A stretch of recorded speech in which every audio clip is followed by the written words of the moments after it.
चलिए question number है ना 10.1 का ही दूसरा वाला क्वेश्चन देखते हैं। चलिए क्या पूछ रहा है देखते हैं। चलिए पूछ रहा रिक्त स्थानों की पूर्ति कीजिए, जहाँ जहाँ खाली है वहाँ भरना है मेरे को।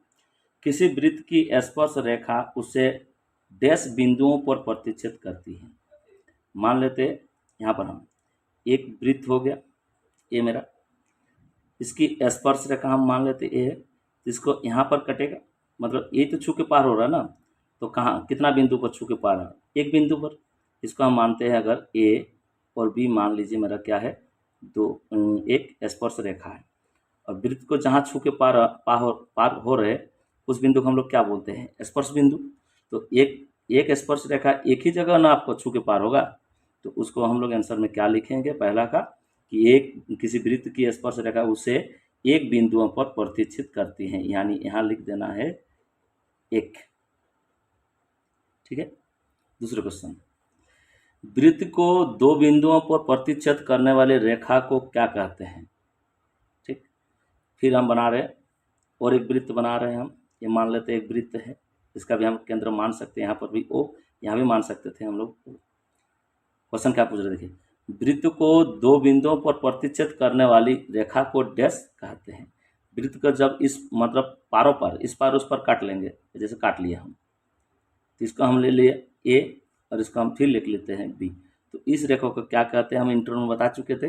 अगर वृत्त के अंदर कट के पार हो रहा तो उसको हम लोग क्या कहते हैं, छेदक। क्या कहेंगे इसको, छेदक। ठीक, तीसरी क्वेश्चन, एक वृत्त की डैश समांतर स्पर्श रेखाएं हो सकती है। अभी अभी बताए थे हम इंटर में कि एक वृत्त में आपका केवल दो ही स्पर्श मतलब समांतर स्पर्श रेखा हो सकती है। अगर आप ऊपर साइड लीजिएगा तो ऊपर और नीचे होगा, ये हो गया मेरा, मान लीजिए इसको भी मान लेते हैं हम केंद्र। अगर ऊपर साइड हम खींच रहे हैं स्पर्श रेखा और नीचे साइड भी खींच रहे हैं स्पर्श रेखा, इसको मानते हैं ए और बी। तो यहाँ होगा मेरा क्या, सी, और यहाँ पर होगा डी। तो कितना हो रहा, एक ए बी और दूसरा सी डी, तो दो ही तो समांतर हो रहा है ना, दो ही समांतर होगा, तो यहाँ लिख देंगे हम लोग क्या, दो। ठीक है, फिर लास्ट वाला क्वेश्चन देखते चलिए, चौथा वाला, वृत्त तथा उसकी स्पर्श रेखा के वनिष्ठ बिंदु को क्या कहते हैं। ये हो गया मेरा वृत्त, एक नंबर वाला हम पिक्चर देख रहे हैं, ये वृत्त हो गया, इसकी स्पर्श रेखा क्या हो गया मेरा, ए बी है। ठीक है, और जहाँ पर बिंदु क्या कर रहे हैं, स्पर्श रेखा जहाँ पर मतलब जिस बिंदु पर आपको छू के पार हो रहे हैं उस बिंदु को हम लोग क्या बोलते हैं, इस बिंदु का नाम हम लोग क्या दिए थे, स्पर्श बिंदु। तो यहाँ लिखेंगे हम लोग क्या, स्पर्श बिंदु। ठीक है, थोड़ा सा स्पेलिंग देख लीजिएगा, स्पर्श बिंदु। ठीक है, इसको लिखे हम लोग स्पर्श बिंदु। ठीक, तो आपका हो गया दूसरा वाला क्वेश्चन भी। तो फिर हम लोग नेक्स्ट देखते हैं तीसरा वाला क्वेश्चन क्या पूछ रहे हैं। चलिए तीसरा वाला क्वेश्चन देखते हैं क्या पूछ रहे हैं आपको। हैं, देखिए क्वेश्चन क्या पूछ रहे हैं, 5 सेंटीमीटर त्रिज्या वाले एक वृत्त के बिंदु P पर स्पर्श रेखाएं PQ केंद्र O से जाने वाली एक रेखा से बिंदु Q पर इस प्रकार मिलती है कि OQ is equal to 12 centimetre है, तो PQ की लंबाई ज्ञात करने बोल रहे हैं। ठीक है, और ज्ञात करके हमको देखना भी है कि ए बी सी डी में कौन में से आपका ए बी सी डी चारों में से किसका आंसर निकल रहा है आपका। तो क्वेश्चन सबसे पहले देख लेते हैं एक बार फिर से, 5 सेंटीमीटर त्रिज्या वाले एक वृत्त खींच लेते हैं हम, ये हो गया हमारा वृत्त। इसके केंद्रों को क्या मानने बोले, देखिए था केंद्रों को ओ मानने बोले हैं। ठीक है, इसका हम ओ मान लेते हैं। ठीक, और एक बार पढ़ लेते हैं, देखिए 5 सेंटीमीटर त्रिज्या वाले एक वृत्त के बिंदु P, जो बिंदु P पूछ रहे हैं, बिंदु P पर स्पर्श रेखाएं, यानी बिंदु P जहां होगा उससे होकर आपका क्या होगा, एक स्पर्श रेखा होगा, और स्पर्श रेखा आपका क्या पूछा गया है कि PQ होगा। तो यहाँ से मान लेते हैं इधर कितना है मेरा, ये 5 सेंटीमीटर त्रिज्या है, इसका वृत्त की त्रिज्या तो 5 सेंटीमीटर दिया हुआ है, और इस बिंदु को हम मानते हैं बिंदु P। इससे होकर जाने वाली रेखा को यानी जाने वाली स्पर्श रेखा को क्या कहेंगे हम लोग, Q कहेंगे, इसको हम लोग कहते हैं Q। ठीक है, फिर क्या पूछ रहे देखिए, PQ केंद्र O से जाने वाली एक रेखा, यानी केंद्र O से जाने वाली एक रेखा केंद्र ओ से जाने वाली एक रेखा कौन सा है, रेखा से बिंदु Q इस प्रकार मिलती है। देखिए PQ यहाँ जाके मिल रहे हैं, ठीक है, मिलती है कि OQ is equal to 12 centimetre है, यानी OQ कितना दिया हुआ है आपका 12 सेंटीमीटर दिया हुआ। इधर OP का वैल्यू आपका 5 सेंटीमीटर हो गया है, ठीक। और हम लोग क्या जानते हैं, देखिए हैं जहाँ भी आपका वृत्त की स्पर्श रेखा और स्पर्श बिंदु जहाँ भी बनेंगे वहाँ पर मेरा कितना होगा, एक समकोण त्रिभुज बनेगा, यानी एक समकोण, यानी यहाँ पर जाके मेरा कितना डिग्री का कोण बनेगा, 90 डिग्री का कोण बनेगा। यानी स्पर्श रेखा पर डाले गए केंद्र से अभिलंब परस्पर 90 डिग्री के कोण बनाते हैं, ठीक है।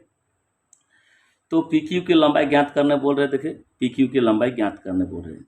और ये सब हम लोग क्या किए थे, 8.123 है 1 में बेसिकली, और आपका 9 में हम लोग पढ़े थे कि जब भी आपका दो भुजाओं को लेकर 90 डिग्री कोण बनता है, दोनों भुजा को एक लंब मानते हैं तो दूसरा का हम लोग आधार मानते हैं।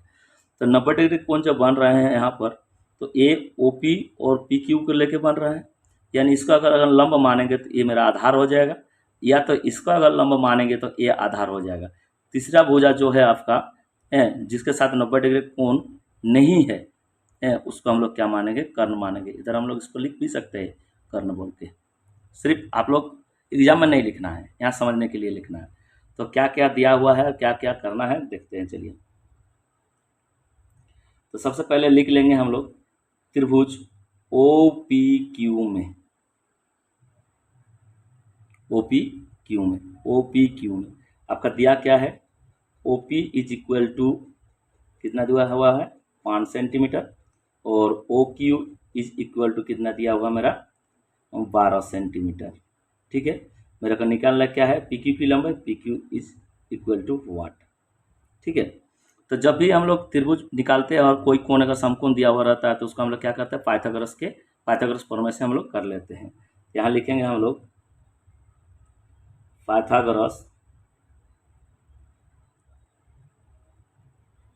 प्रमेय से क्या करेंगे, तो पाइथागोरस प्रमेय क्या होता है आपका, कर्ण का स्क्वायर इज इक्वल टू लंब का स्क्वायर प्लस आधार का स्क्वायर। तो कर्ण का काम यहाँ क्या कर रहा है, OQ, तो लिखेंगे OQ का whole square is equal to OP का होल स्क्वायर प्लस PQ का होल स्क्वायर, ठीक है। इसको बनाते जाएंगे, इसका जो मान है बैठाएंगे। अब OQ के वैल्यू कितना दिया हुआ, देखिए 12 सेंटीमीटर, तो 12 सेंटीमीटर इसको ले लिए, इसका square is equal to OP का आपका है 5 सेंटीमीटर, इसका स्क्वायर प्लस PQ को दिया हुआ नहीं है, रहने देते जैसे कि तैसे। फिर करेंगे 12 का अगर 2 बार गुना करेंगे, 12 कितना होगा, 144 centimetre square is equal to कितना होगा, 5 को 5 5 25 सेंटीमीटर स्क्वायर प्लस क्या होगा, PQ का होल स्क्वायर, ठीक है। यहाँ फिर करेंगे 144 सेंटीमीटर स्क्वायर, फिर 25 की स्क्वायर ले आएंगे तो -25 होगा, -25 centimetre square is equal to PQ का होल स्क्वायर, ठीक है। इसके साथ इसका घटाएंगे तो कितना होगा, देखिए कितना हो रहा, देखिए तो 9 5, इसको हम लोग 14 पकड़ेंगे तो घटेगा तो 9, फिर इसमें हासिल आपका 1 आ गया, तो 2 1 3 3 3 से 4 का घटाएंगे तो 1, और फिर 1 centimetre square is equal to कितना हुआ, PQ का होल स्क्वायर, ठीक है।